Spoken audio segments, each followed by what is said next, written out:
नमस्कार मंडळी, आज आपण करणार आहोत खमंग खुसखुशीत असे डाळीचे वडे। त्यासाठी 4 ते 5 तास चण्याची डाळ भिजवून घेतली आहे। त्यानंतर ती मिक्सरमध्ये बारीक वाटून घेतली आहे।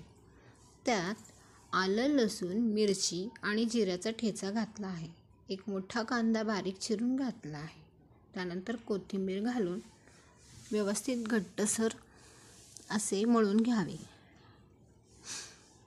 त्यानंतर हाताला थोडेसे तेल लावून वडे पातळ असे थापून घ्यावे। मी थोडे वडे थापून घेते।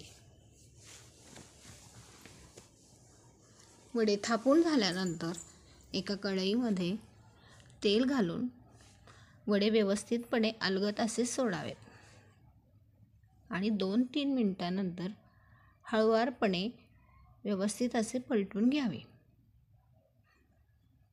त्यानंतर 2-3 मिनिटांनी खरपूस असे वडे तळून घ्यावेत। तळून घेतलेले वडे तेल निथळून ताटामध्ये काढून सर्व करावे। अशा पद्धतीने वाटलेले खमंग असे खुसखुशीत डाळवडे तयार आहेत।